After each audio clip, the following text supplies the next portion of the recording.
Welcome to the After the Show movie podcast, brought to you by your hosts, Ace Scully and Sid Talk. We're addicted to movies. Are you? Welcome to the greatest show on earth. That's a bold statement. It is not. It is the truth. And I'm sticking with that. I'm sorry, when did you become a politician? A delusional politician. Correct. Yes, correct. All right, what have you got? What's the before the after the show discussion? The before the discussion was you doing the audio, us talking about this movie, how it was made. Also, me discovering that I am fully entrenched in my second half of a century of life, because I'm very excited to have found some pink dishwashing soap that smells good. I'm also making sourdough bread stuff. The thrills of... And there was something else earlier that we both agreed on that we were like, ooh, exciting. And it's very post-middle-agey. I forget what it was now, because that's part of being also post-middle-aged. Is it that we hung a film reel on the wall and we both liked it? I don't know if that's just normal. Other than that, not a whole lot going on. That's it. Boring. No, aren't we, though? We're not. No, we really aren't. It is Saturday, March the 29th. This is After the Show number 884. We're a movie review podcast, if you didn't know. And every week we listen and we look at a new movie. This week, we're looking at the movie Presence. It's a 2024 release, out now on Apple TV. It's rated R. It's 1 hour and 24 minutes from our friends at Neon, who sent us a copy for review. Sid Talk, what do you think? Not what do you think? What's the synopsis for the movie Presence? You're skipping ahead. The title kind of says it. There's a presence in a house and a family is there.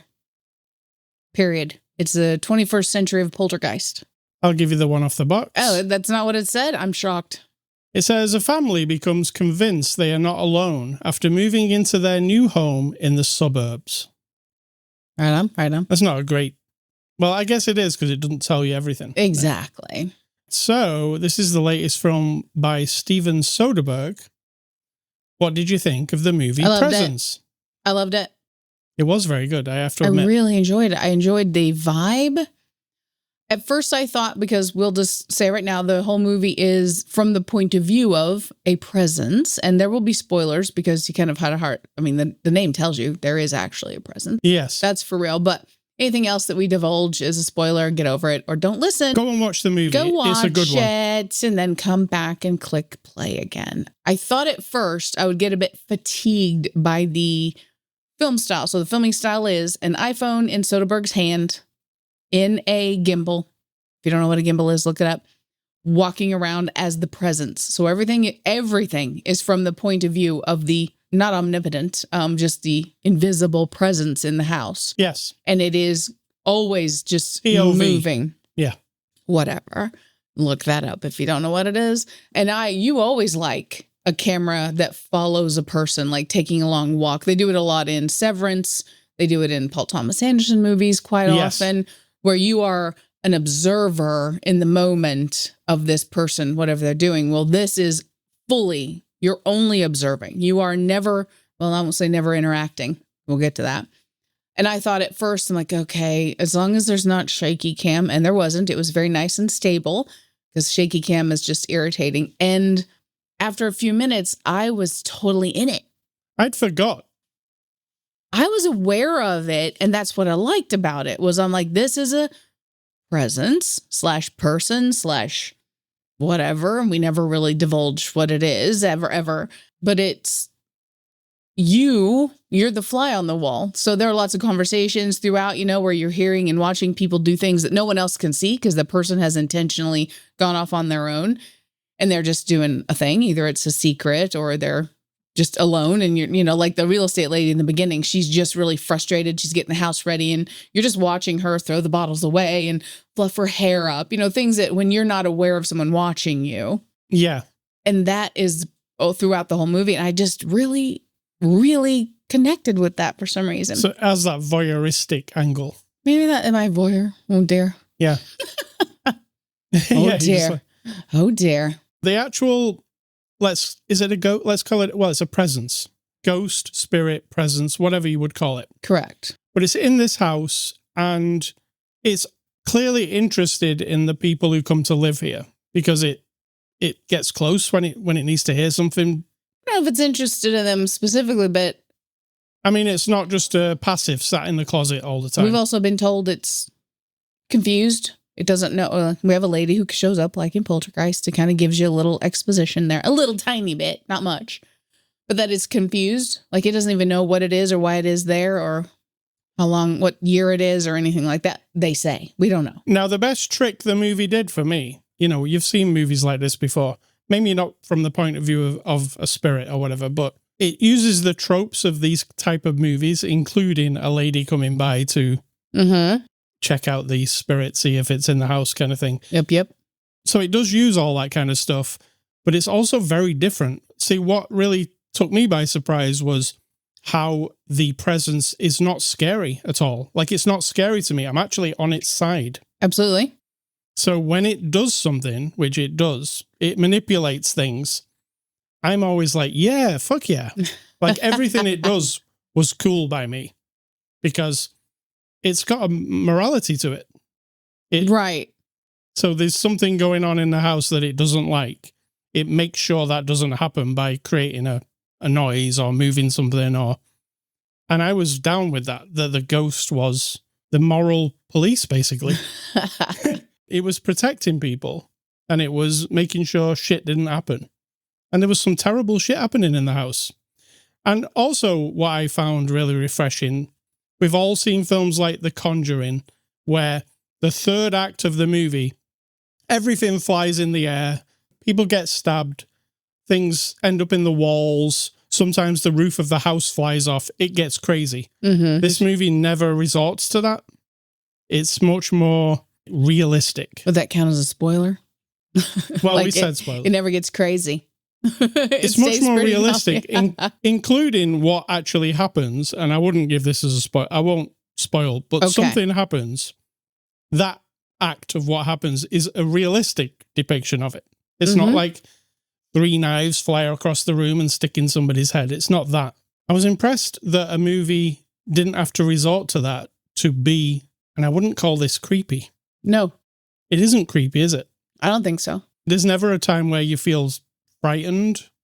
I don't ever feel threatened by it. I know it's going to do something, but I think if you're an asshole, you should feel threatened by it. It doesn't like jerks. No. And I think the final shot of the movie, which is, let's say, a floating shot, is like a mega payoff. Is it? For me, I was like, that is really impressive, that shot. Oh, I didn't care about that. I don't mean just technically. I mean, like in the story too. Oh, I thought it was kind of cheap. No, it was actually my favorite part of the whole movie. So you're cheap. I can't help it if you're wrong. Yeah, it does something at the end where I was like, whoa, that's really pretty cool. And it all is very grounded. Everything's naturally lit. That's one thing you noticed. There's no studio lights in this movie. It's like you're really inside somebody's house. Yeah. I feel like they've got an excessive amount of lamps.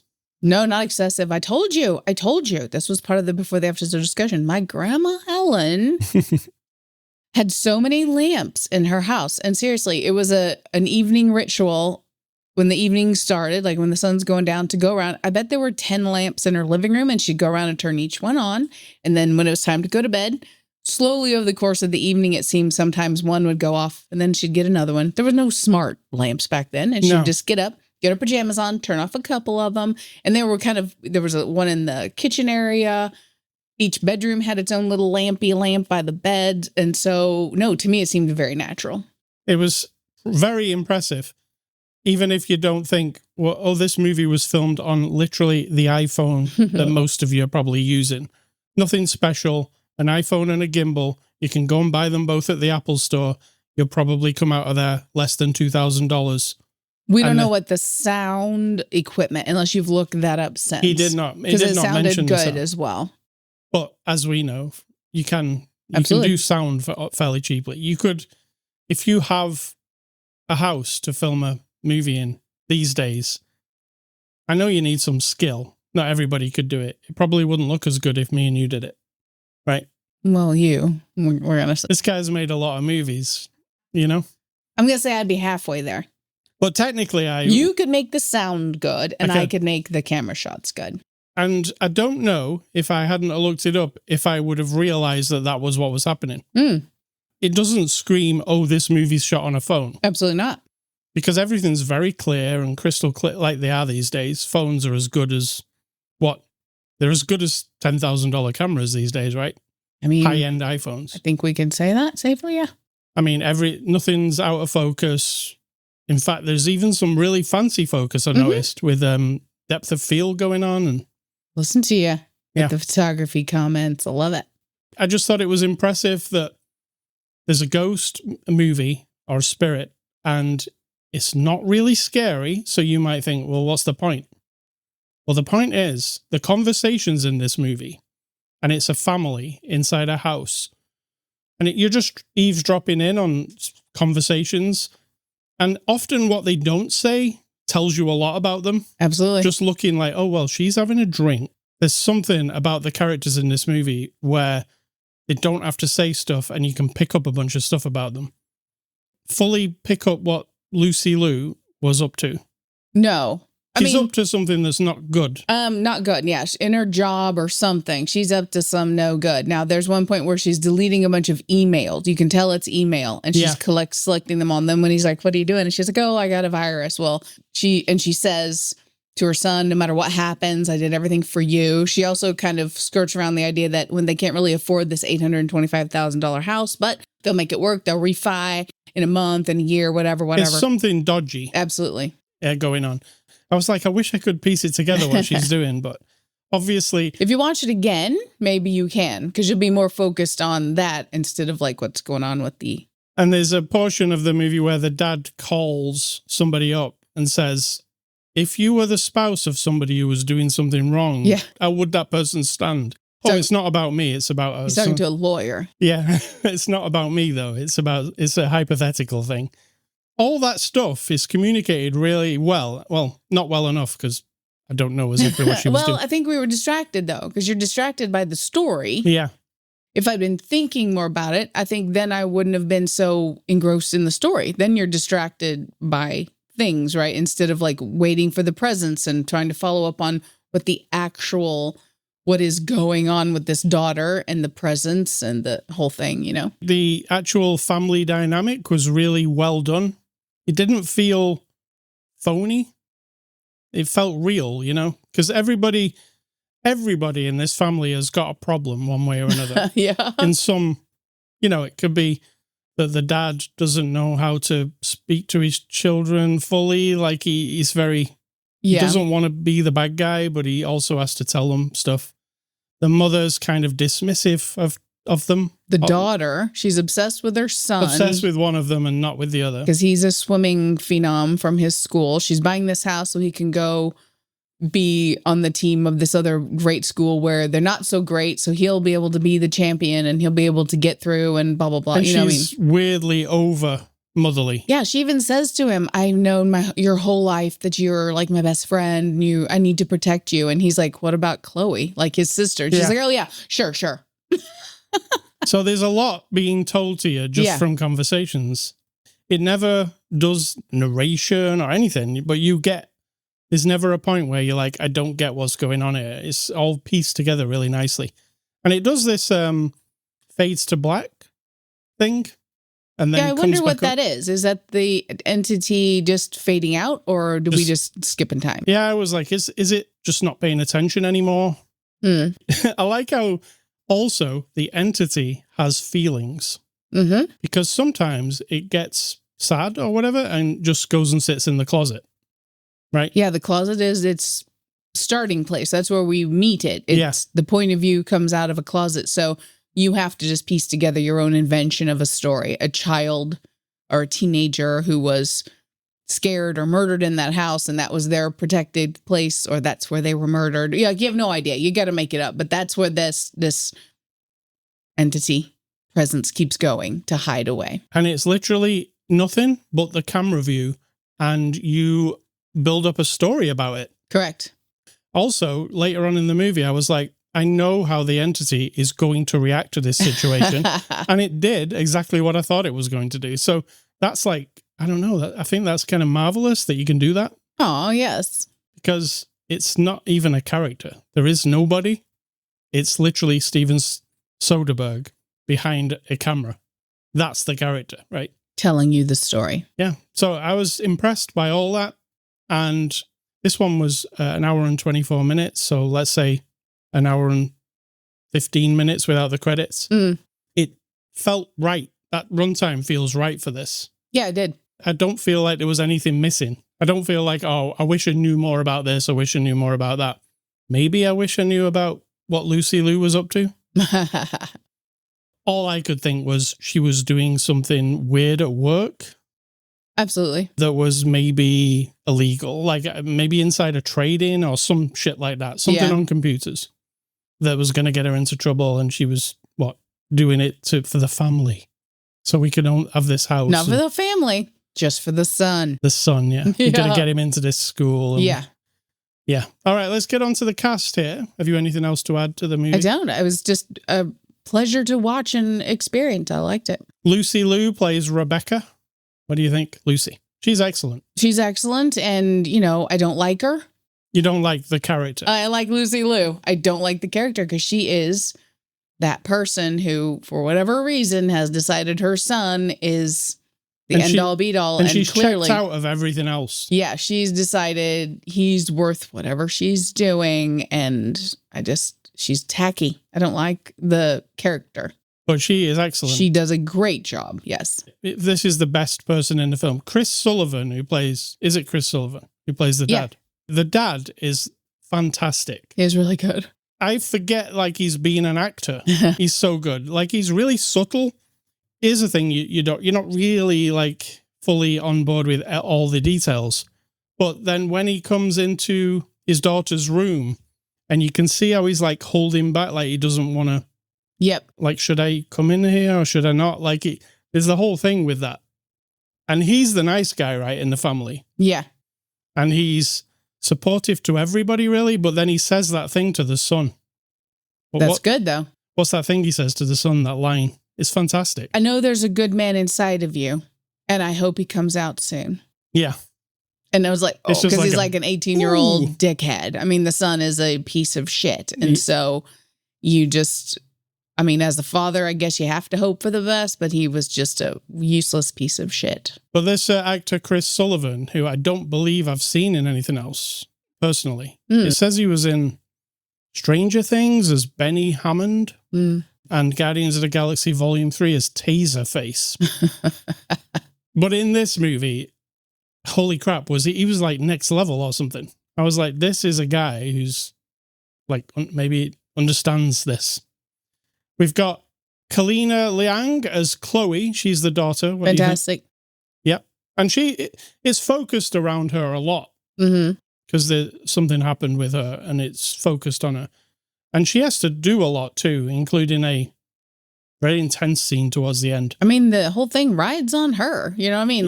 It's about, she's the one. So if you want to call it force sensitivity, we can. Force sense, Star Wars people, you know what I'm saying. If you're sensitive to the force, she is somehow sensitive to this presence. In fact, she looks straight at the presence / camera / phone held by Soderberg at different times. She can't see anything. There's nothing there, but she knows something's there. She's the one. And then, of course, our little exposition lady who shows up. And she's not wigged out by it at all. No, she's just curious, because her friend died and she thinks it's her friend. She's been curious about death. And so it doesn't make her upset other than nobody will listen to her. Yes. And we've got her brother, Tyler, played by Eddie Madej. He does a good job of being a person I hate. Yes. If that was, he does a good job. That story is telling to the mother. mother. But he's really good about how he's performing. He's really good. In fact, there's moments where, like I said, you're the entity observing, right?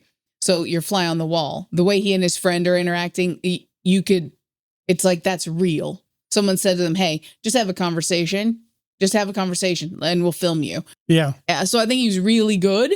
And he was really good at, when he was telling that story, I was like, don't tell your mother. And because Mother's so into him, it's not.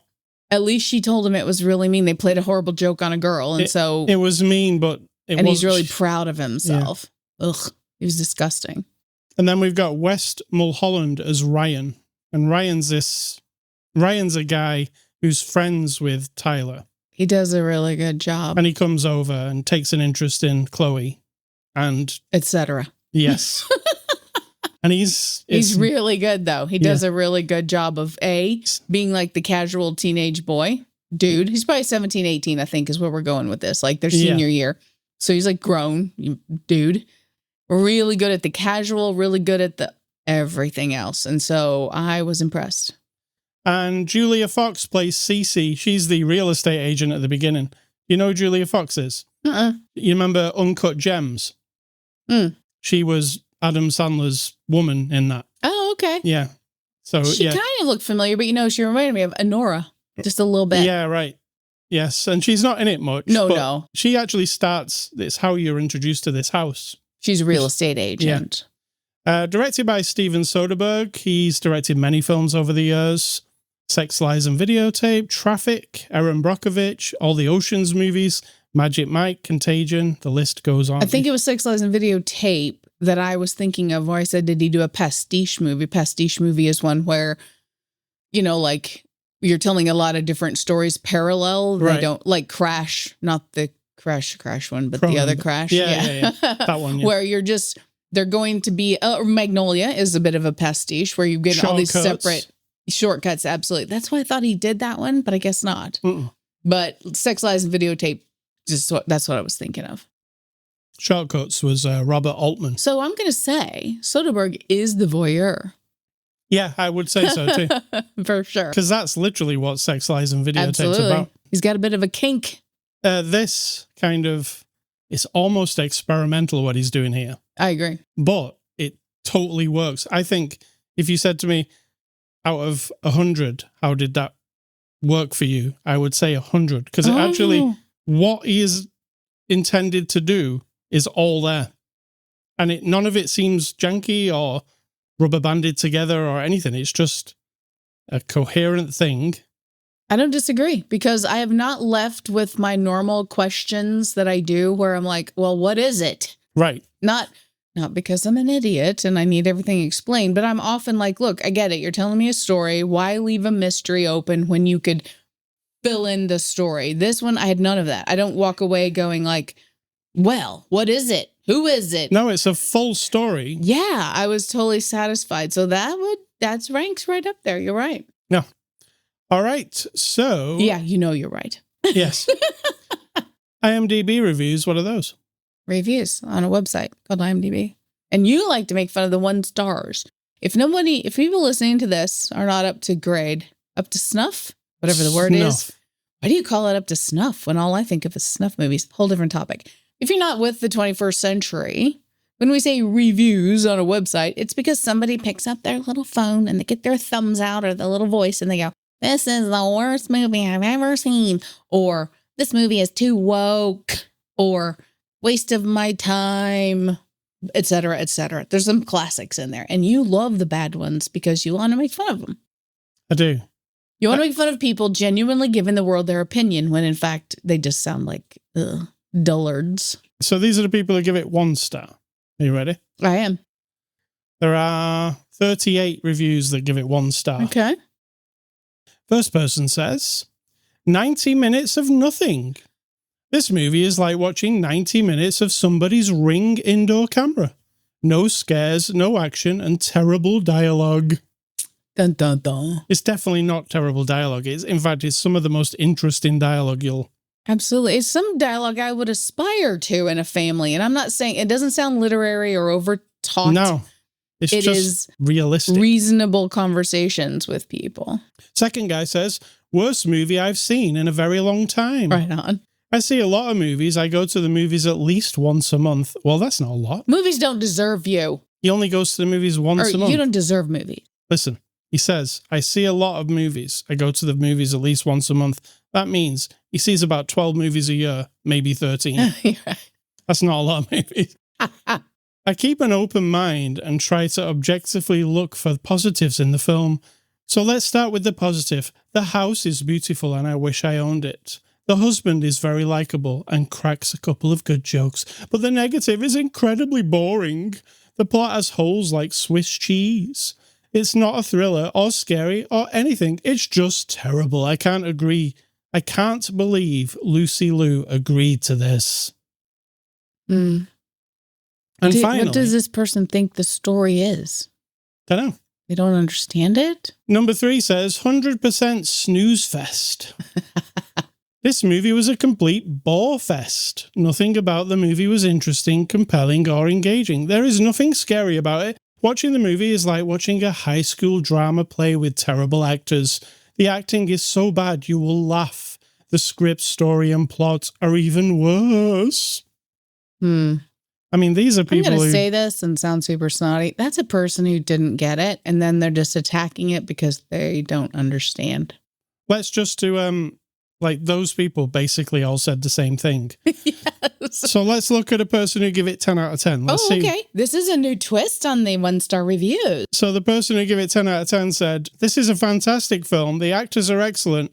The film really draws you in, and I find myself quite engrossed. It's pretty rare that something like this can do that.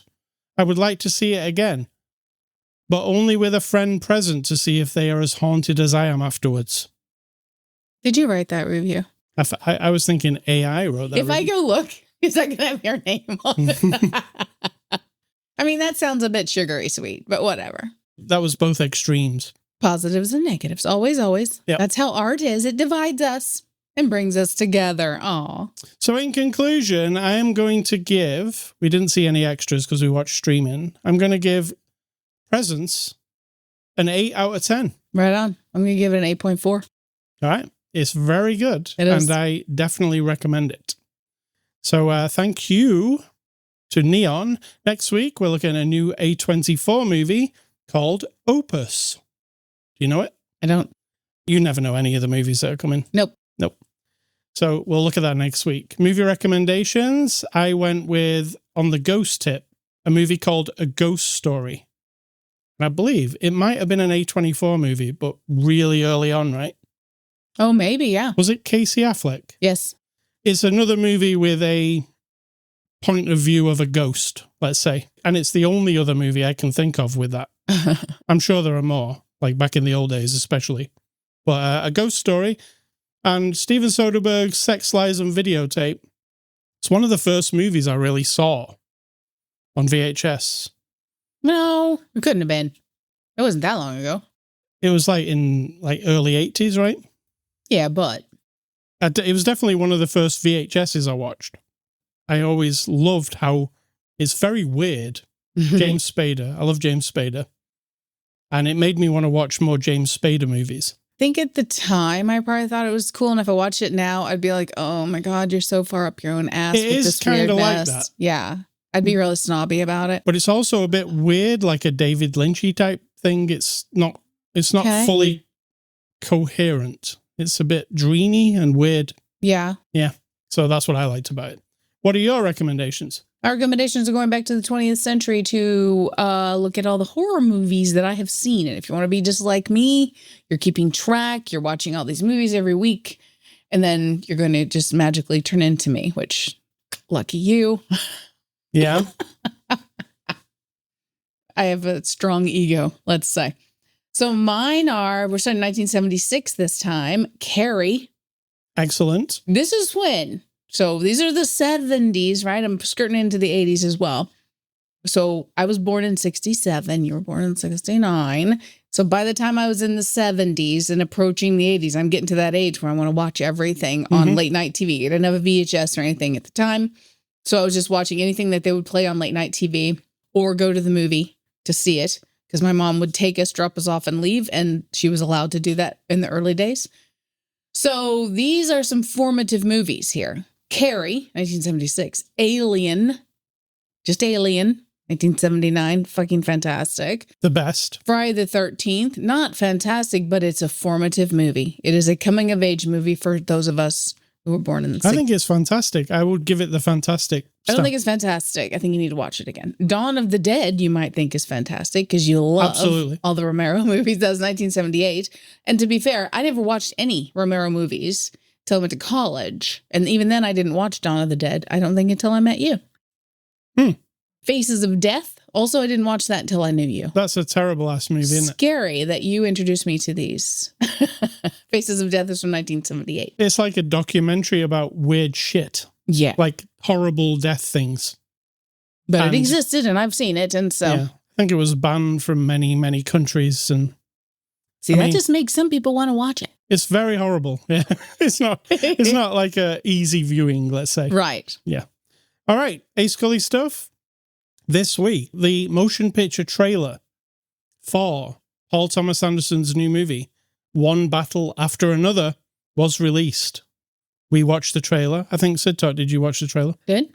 I don't think I had a lot of choices. No. Paul Thomas Anderson is almost religious for me. I worship at the church of Paul Thomas Anderson. That is creepy.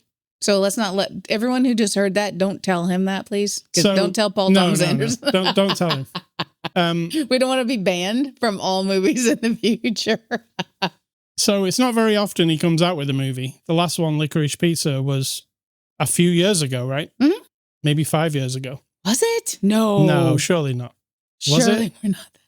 Oh my God. Let's look him up. Hey. Paul Thomas Anderson. Licorice Pizza was 2021. Okay. Okay. It was still a while ago. It was. Yeah. One Battle After Another. If you watch the trailer for it, it lasts for 2.5 minutes. When it's over, I don't think you'll be able to tell me what the movie was about. He's doing it on purpose, isn't he? So you don't know what it's about. The only issue I've got with it, it looks awesome. It looks like a Paul Thomas Anderson movie. Stars Leonardo DiCaprio. The only issue I've got with it is the movie that I most dislike from Paul Thomas Anderson is Inherent Vice, right? Okay. Now, that was based on a Thomas Pynchon book called Inherent Vice. Now, this movie, One Battle After Another, is also based on a Thomas Pynchon book called Vineland.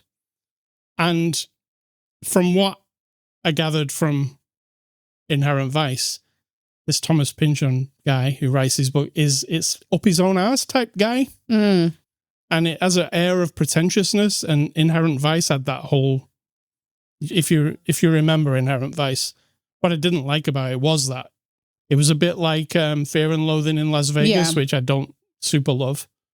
So hopefully One Battle After Another is more palatable to me than Inherent Vice. Well, don't start thinking negative now. And I've tried Inherent Vice twice. I mean, I watched it, didn't really like it, and then tried to watch it again thinking I might appreciate it more. And while I appreciated the Paul Thomas Anderson elements, which were the cinematography and the soundtrack, the actual story, it didn't do anything for me. I'm not negative, but that's the little lingering thing I have. But I'm not positive. I'm positive. I don't know if I'm going to. I mean, I'm going to watch it regardless, but that's the only negative I have. It seems to me you tend to not love movies that are sort of preaching at you about an idea or a theme. I definitely don't like that. Like it's a little too... If it's heavy-handed, especially. Yeah. Yeah. Inherent Vice was kind of, wasn't it? I don't remember fully. It's You're hard right. to, you know what? It's hard to remember what that movie is. When you watch the trailer for this new movie and you watch the trailer and think, I don't know what that was about. I feel like that after watching the whole of Inherent Vice. So who knows what the trailer for Inherent Vice... Please don't tell Paul Thomas Anderson all about this podcast, because he will definitely somehow in the universe ban you from all Thomas Paul. And clearly Paul loves Thomas Pynchon, and nobody else has made any movies of his books. Paul's took up that mantle. And maybe this book I'll love. I was almost, the other day, going to read the book. But then I was like, maybe that will ruin the movie. Absolutely. In a way for me. And I will be like, so I can't read the book. You'll be like, boo-hoo, I ruined the book. I might read the book after the movie. So the movie comes out in September. It's called One Battle After Another. You can watch the motion picture trailer right now on YouTube. Sidso, what's for dinner? It's a good question. Good question. I think we're going to have some noodles, cheap ass noodles, as you would like to call them. Cheap because it was ass. buy one, get one free. Like a little noodle in a bowl, you put some hot water in. It's not what you think, and it's not what they think. It's a square one. And they're really good. It's like a Chinese noodle bowl thing. Yeah. And then with that will either be some plant-based hot dogs, which you like, or a burger, or some more plant-based chicken nuggets. Chicken with not the real chicken. What do you think? That's fine. Okay. What's your advice? And let's get out of My advice is not advice. It's just something to knock around inside your head, or let it flow, or let it ping around, whatever. If it's like pong and it just goes bonk, bonk, bonk, bonk, bonk, bonk around in your head, or it's Pac-Man, and it's going around on a trail, whatever. It'll go in there. So it's okay. As I'm not giving you permission, but I mean to myself, I'm like, it is okay to be inspired by things, even if that doesn't mean I'm then motivated to do a thing with it. I don't feel like a failure every time I have an idea to get something done, or like, oh, I want to grow. I want to get an apple orchard in my backyard. That sounds awesome. And then research it and look at it and get excited about it. And then I don't do it. Right. Right. The not doing it part doesn't bother me at all. I don't give a fuck. Like I feel like the idea and the thought of it usually branches off, right? Then you branch off and you think of a this and a that, and like, oh, and then you think of another thing. And one of those other tributaries of thoughts does become something usually. I know a lot of people think of themselves like they go, oh, I'm gonna do a garden this year. And then when they don't, they're like, oh, I failed. And then they feel bad about it. No. Remember the moments when you were excited about it and you thought about it and you looked up seeds, you maybe even bought some stuff and then you just didn't do it, whatever. If the thing is something that's supposed to like help somebody, or they've expected it of you and you've agreed to do a thing, that's different. Yeah, get up off your ass and do it, right? That'll be my, I've got a split mind. If you promised someone, hey, I'm going to come to your house, I'm going to grow you a garden this summer. And then you've talked about it and they're expecting it and it's a good thing. And then you don't because you just decide, then that's a problem. I think you need to deal with that. But if it's just inside of you and you think, oh, I want to start painting, or, oh, I want to build my own computer someday, and you research and you watch a bunch of videos and then you don't do it, it doesn't actually matter that you didn't do it. What matters is that tingly excitement. And it probably will lead you down some other path of a success in your mind or an accomplishment. So you need to like embrace all the different inspirations that you get to make or do or build or create. Because even if you have a million ideas and you get excited about a million things, even if you do 2 of those things in your life, that's 2 more than a lot of people, I just say accept it and enjoy the excitement. And you know what? You might get excited about the thing, doing a thing, like say, oh, I want to build my own deck this year. And then you talk to people about it and you start researching and you ask people, my brother's a really good builder guy. I might ask him questions about it. In the process, you might pass along the idea to someone else who then takes up that and is like, I'm going to build a new deck. And then they do. And they might not have ever had that seed planted in their mind if it hadn't been for your excitement. So that's it. All right. Thank you, Sid Talk. All right. ascully.com. That's the place you can go to get this podcast. You can catch us on social media, Twitter, Instagram, Blue Sky, all of those places. You can also go to Amazon Music, Spotify, iTunes, anywhere that podcasts are available to listen to this podcast. Email feedback to me, ascully@ascully.com. Do not email Sid Talk. She doesn't want your emails. And stay classy, Mr. Steven Soderberg, who you realize made another movie that we're going to see soon. Straight after this one. I didn't realize that. You're telling me, so I'm interested. Yeah, it stars Michael Fassbender. Oh, Michael. He can be very intense. We've seen some intense Michael Fassbender movies. Oh, and I'm going to say think for yourself, because if you're not thinking for yourself, someone's doing it for you.